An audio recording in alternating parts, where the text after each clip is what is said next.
Howdy guys, Attorney Walter Hnot. I'm going to get right into this video right now because it's one of the most important topics that we're going to be talking about over the next couple of months. And that's essentially how to try and stay away from surveillance that's coming from the Social Security Administration through one of their investigators. Now, here's the bottom line. People have watched a lot of the other videos that I've made where I've read actual reports, but obviously pulled back some of the information because I can't have names in there, where I've gone through details about what kind of tech they're using, gone through details about what to expect, why they're doing it. Disability fraud is the main reason that they always attach to. In this video in particular, we're going to be talking about ways that you can restrict their ability to go ahead and surveil you. Now, it's way beyond what I could potentially provide to you. And we're probably going to have a security expert talking specifically about these things. And then if you guys are cool with it, we're going to actually map one out, take cameras to a site and show you with, vehicles, how they would actually do it, where the van would be placed, how it works. So I'm really excited about that. I want to get the security expert actually over to my side of town and then basically get his take and have him give me a run through with each situation and placement to show how investigators do this stuff. Now, with that said, many disabled recipients feel that they should be notified if being surveilled by the SSA through one of their CDI units, right? Because the CDI units create a report. It's called an ROI report. But they don't notify you. That's not how the government does things. In fact, your file is allowed to be altered to remove surveillance notifications and tags when either you or your attorney requests access to that file prior to the ROI being posted, the report being posted. As a result of that, many disabled individuals want to know how they can avoid being surveilled. And this is what this video is about. So remember, if you guys like these videos, please remember to like, subscribe, and leave 5-star reviews. The way you leave 5-star reviews, you just go to Google or DuckDuckGo or any one of those and type in disability resolution, Florida, and then boom, it'll pop up. Leave a 5-star review. Okay. Now, with that said, let's answer how a disability or SSI recipient can avoid SSA surveillance when they're receiving disability benefits. I'm not going to catch all of them, but I'll do an update video, put in the chat section, in the comment section, additional ones that I've missed, and then I'll do an update video. Because remember, the whole point of this channel is really it's the most viewed and subscribed to disability, attorney channel on the internet for YouTube. So bottom line is it's a community. Let's make it better. Let's keep increasing it. Let's take it to the next level. Okay. First off, to not create the potential of surveillance, you need to not be doing fraudulent activities because they're only going to be looking into you if they see fraud or the potential of fraudulent activities. If you seem like you're doing fraudulent activities, that could put up a red flag and begin the process of a CDI unit investigating you. Second off, if you are being surveilled, okay, it's likely to ascertain one of the following. Number one, are you currently working? Number two, were you working recently? Number three, are you doing activities that are inconsistent with the limitations from your impairments? Riding an elephant, riding a horse, riding a jet ski. Number four, are you joining clubs that a person with your disabilities would not normally be able to join? Number five, are you purchasing something that a person with your disabilities would not normally be able to enjoy when purchased? Number six, are you no longer going to see your doctors? Number seven, are you no longer renewing your medications? Number eight, are you no longer using your medical insurance? Number nine, are you posting activities online that a person with your limitations should not be able to complete or do? Number 10, are you traveling overseas often with long flights? Number 11, are police reports occurring with drugs, moving vans? God, moving vans always pop up. And motorcycles. You guys in your motorcycles. I get it. It's a culture. I literally bought my dad the motorcycle that we were going to share. And then I realized this is an insanely dangerous animal. Like I would trust riding a horse more so than driving a motorcycle on a highway on Florida or in Florida rather. I would trust a horse more than a Harley going down I-4. It's just is what it is.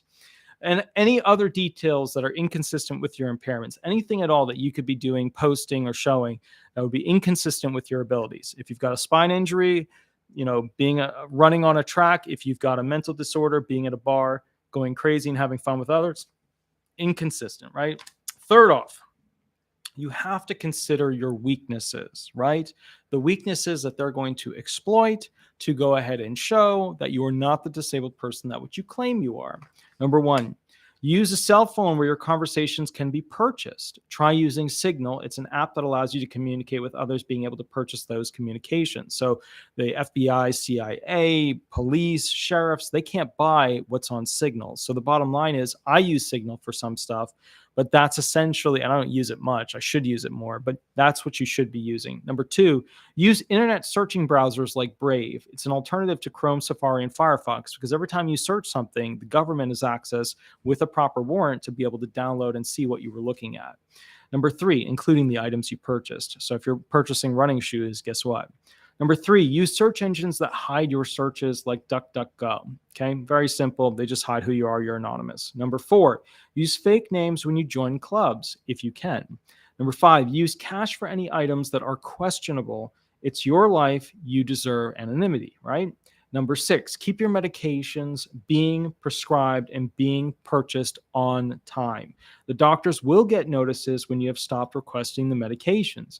Number seven, don't be afraid to use an Uber or Lyft to switch things up. Always be using more than one mode of transportation when you leave and open yourself up to the wide world of people that can watch you. Number eight, make sure you have an outside garbage with a lid that will hide the contents of your disposed items.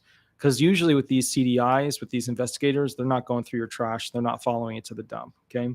Number nine, use a shredder when necessary. Okay. A lot of people throw things away with their social security number. That's horrible. Please don't do that. But even worse than that, it's your travel itinerary because people know when to access your home when you aren't there. Number 10, if you feel that you are being followed, get to an elevated place, like high up, geographically high, right?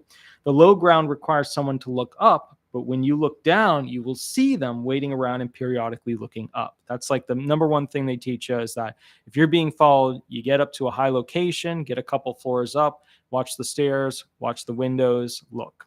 11, if you're being followed, call 911 and make a police report. Number 12, also, if you are being followed, call the local police station and ask if anyone has reported in that they are currently surveilling you. It's like usually these individuals that are part of this have to call in and notify the police department or the local authorities that they're doing this. So heads up, I'm here and present. Some of them don't. 13, set up a camera to capture cars passing. You're looking for vehicles that fit the area, but don't belong to anyone you know. Review the footage over a series of months to see the repetition of visits. Remember, let me give you an example. If you have a high-end HOA community and they're getting in, okay, they're having a classic car that people in that neighborhood would be able to afford. So start to think, what do my neighbors have? What cars do they have? Well, they have a Camry and a Prius and a this and a that, right? And then you go to Bithlo, backwooded area, kind of the low income area. What are you looking at? You're looking at beat up F-150s. You're looking at, basically your classic Explorers, your Expeditions, or what's the biggie? The Excursion. I don't know why. I just love the Ford Excursion. I don't know why. I realize it's a fault in my person. I get that. I just love them. I think they're so cool. 7.3 diesel. Oh, but the bottom line is, it's just such a cool vehicle. It's just like, I want to get one of those vehicles. But unfortunately, 7.3 diesel is a fuel hog for diesel, and we all know where diesel is going in price. So anyway, okay, next thing. Put up a fence, wear a mask, wear a hoodie, cover your identifying marks. They are looking for similar heights, similar weights, similar tattoos, similar glasses, similar hair color, similar walking strides, similar repetitive actions, putting those shoe inserts inside your shoes to make yourself taller. All of these things throw individuals who are trying to investigate you off.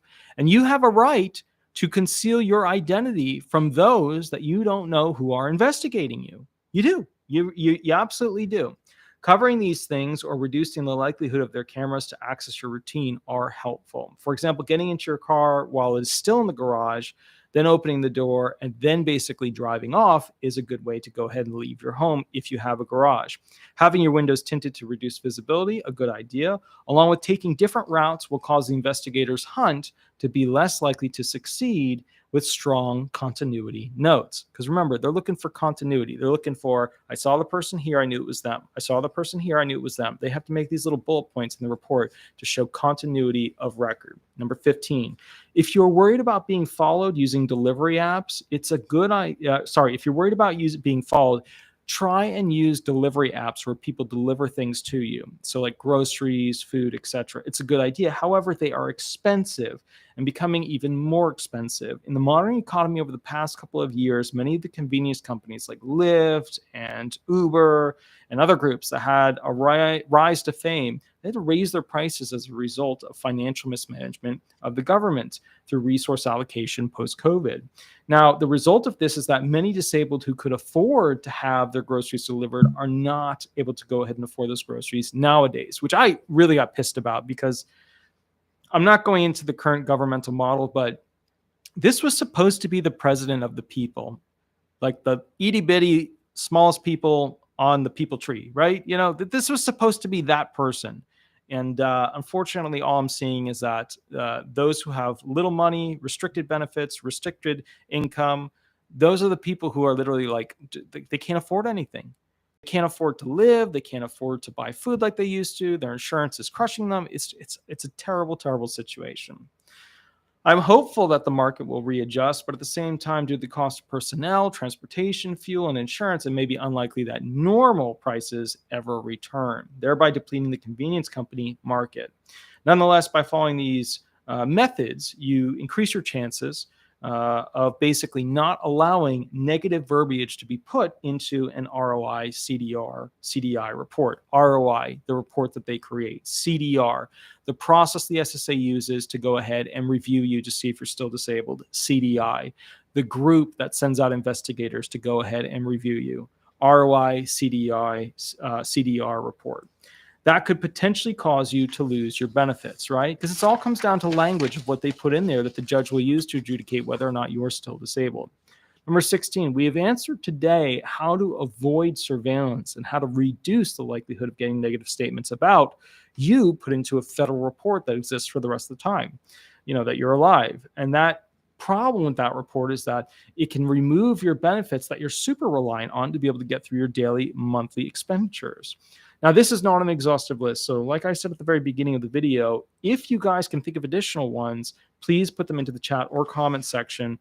Also, if you find this content helpful, please remember to like, subscribe, and leave a 5-star review for disability resolution. You just go to a search engine, Google or DuckDuckGo, and you type in, although I think you'd have to be logged in for the Google one for that. You type in disability resolution and you just click 5-star. Okay. I'll catch up in about 5 minutes. We're going to be doing the last video of the day. I was very happy with this script. If you guys liked it, let me know. And I will catch you at the next video in about 5 to 10 minutes. Have a wonderful, wonderful day. Shirley did a donation with a red thumb. Very cool. Very cool. Very cool. Thank you so much, Shirley. Thank you. Thank you. I'll actually catch up with you in the not too distant future. I hope you guys are doing super duper well. And yeah, Charlton Zimmerman, carry a bag with a different color jacket. And Mr. Zimmerman always gives like great ideas. Like I actually look for his comments when I go through essentially like what, and here's the thing, the way this works, just so you guys know, I will have a script sometimes I won't, but I always go right to boop right here to look at essentially comments and kind of the people that I've seen always in there, kind of giving updates, kind of checking in. Charlton Zimmerman's one of them. Always great ideas. Always really, really sometimes hilarious comments. So anyways, guys, I will catch you a little bit later. There's Love Pugs. Very cool. Adam Brock. Very cool. Deb Carter. Howdy, howdy. Okay, guys. So anyways, I will catch you a little bit later. 5-10 minutes. We'll be back and we'll be going over essentially, this one came straight from, let's see, this is from the Justice Department. We're going to be talking about payees in the next one and the naughty, naughty things that payees of the disabled do. So this one got caught, stole some money. We'll go through that. I'll catch you in the next video and we'll go from there. Thanks so much, guys. Bye-bye, guys. Bye-bye.